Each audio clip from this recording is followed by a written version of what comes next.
Boa tarde, gente. A graça e a paz. É um prazer, é um privilégio estar aqui mais uma vez com vocês para a gente estudar juntos a palavra de Deus. E o tema que nos foi lançado aí como desafio para a gente estudar e pregar é sobre Ide.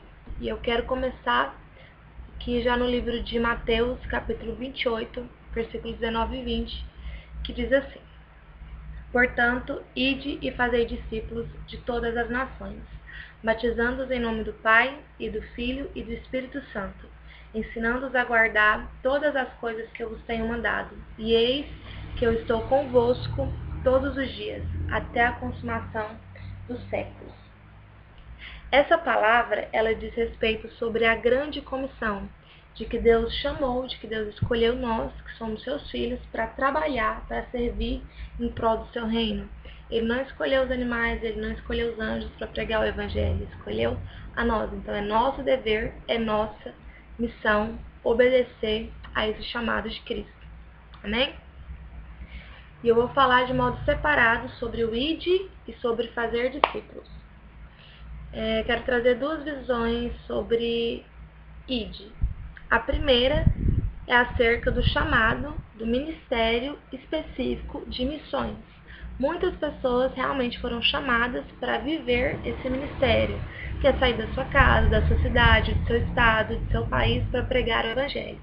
Mas eu entendo que todos nós, todos os filhos de Deus, devem e podem contribuir com a propagação do evangelho pelo mundo inteiro. Como? Orando pela vida dos missionários, contribuindo financeiramente na vida dos missionários e contribuindo e cooperando com o trabalho que a nossa igreja local, a sua igreja local, faz relacionado a missões. Então é muito importante a gente entender essa necessidade que nós temos de cooperar com a extensão, com a propagação do Evangelho de Deus por todas as nações, amém? E a outra visão que eu quero trazer é sobre o significado da palavra ide, que quer dizer por onde você estiver indo, por onde você for. E quando eu penso nisso, eu penso o quanto é importante a gente entender que nada na nossa vida acontece por acaso. Não é por acaso que você faz parte da família que você nasceu. Não é por acaso que você nasceu na cidade onde você nasceu, que você mora onde você mora, que você fez os amigos que você fez, que você trabalhou nos lugares onde você trabalhou, que você trabalha no lugar onde você trabalha, que você congrega na igreja que você congrega.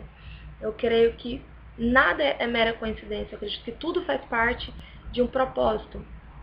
Então, a gente precisa entender isso para ter a responsabilidade e ser as cartas sobre Jesus que as pessoas que nos cercam vão ler. É nossa responsabilidade, é nossa obrigação manifestar o reino de Deus por onde a gente for. Levar o ide de Cristo por onde a gente for. E quando de fato a gente entende isso, que nós somos únicos, que Deus tem um chamado específico para cada um de nós, de modo particular, de modo individual, a gente para de querer viver aquilo que a gente vê outras pessoas vivendo, aquilo que Deus tem para aquela pessoa em específico, e a gente busca realmente compreender aquilo que Deus quer de cada um de nós, de modo individual, e a gente se entrega mais verdadeiramente a esse propósito, né? Então, nós precisamos ter essa responsabilidade de que o lugar onde nós estamos, o meio em que nós fomos criados, é de propósito. Deus quer nos usar onde nós estamos, né? E a outra parte é sobre fazer discípulo. Como que eu vou fazer discípulo? Primeira coisa, eu preciso ser de fato um discípulo. E como eu me torno um discípulo?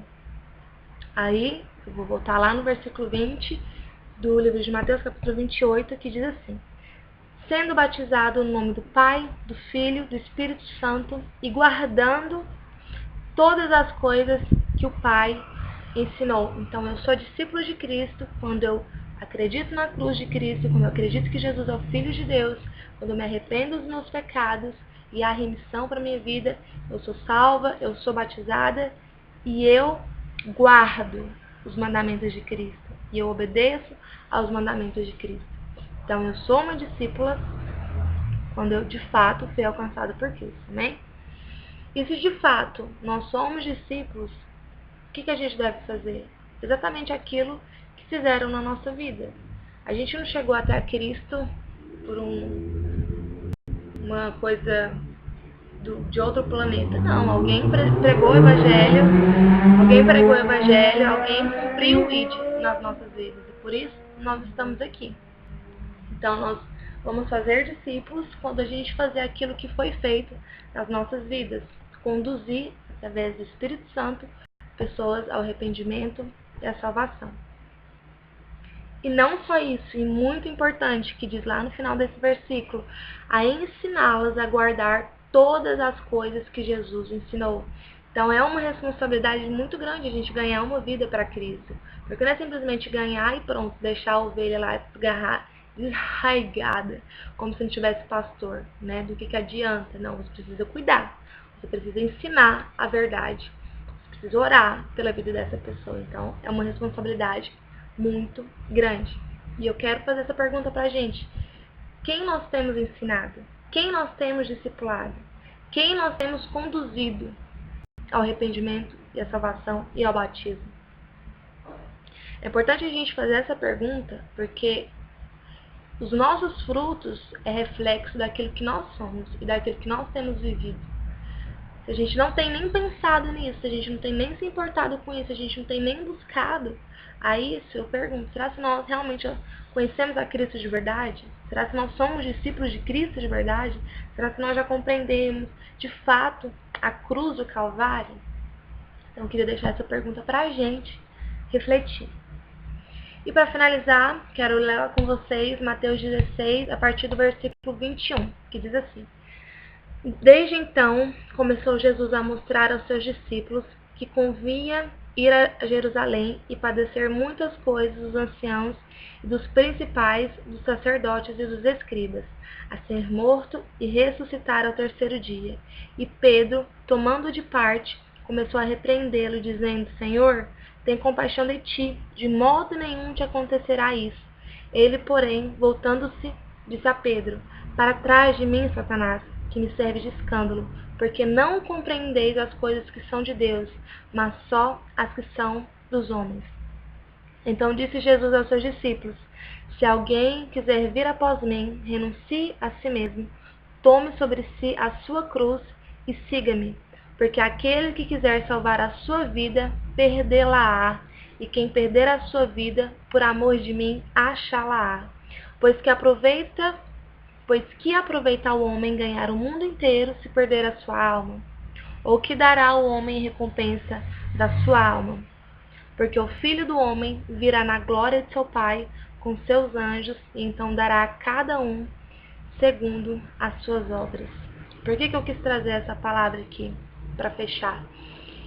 Eu amo falar da palavra de Deus e eu amo também falar daquilo que eu tenho vivido. E eu tenho conversado muito com Deus nos últimos dias sobre o quanto as coisas aqui nessa terra elas são passageiras.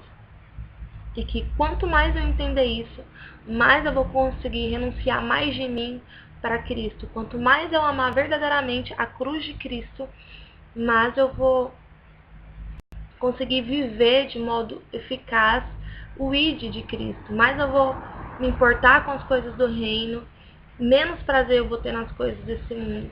Quando de fato a verdade do amor de Cristo, do amor de Jesus, do sangue, do Calvário, dos pregos nas mãos se tornar real para mim, mais evidente vai ser a vida de Cristo em mim.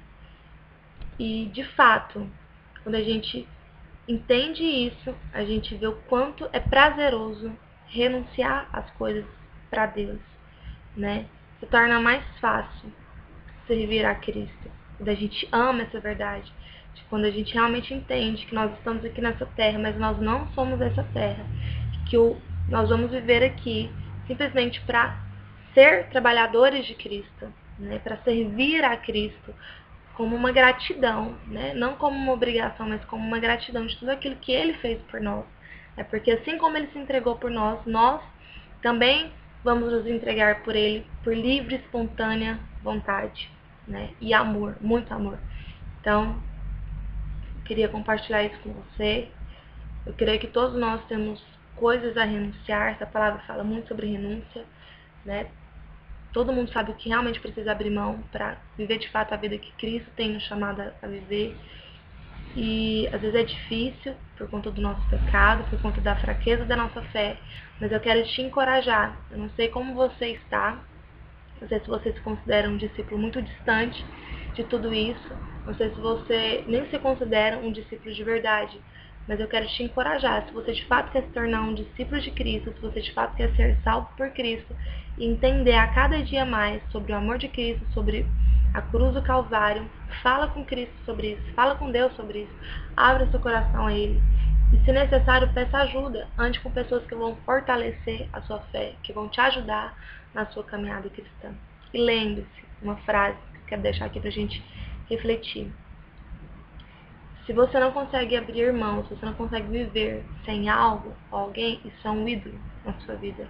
A gente só não pode conseguir viver sem Cristo. Eu até disse ontem na célula, que eu estava falando com Jesus, que eu tenho realizado meu maior sonho, que é ser mãe, mas eu falo para Deus, Deus, mas nada se compara ao prazer e à alegria de estar na tua presença, de saber quem eu sou, da alegria da salvação. E eu sei que quando eu compreender isso bem mais do que eu tenho compreendido, eu vou conseguir fazer bem mais para Ele. Então é isso, espero que o Espírito Santo te convença de toda a verdade. Beijos no coração, fica com Deus, e é isso.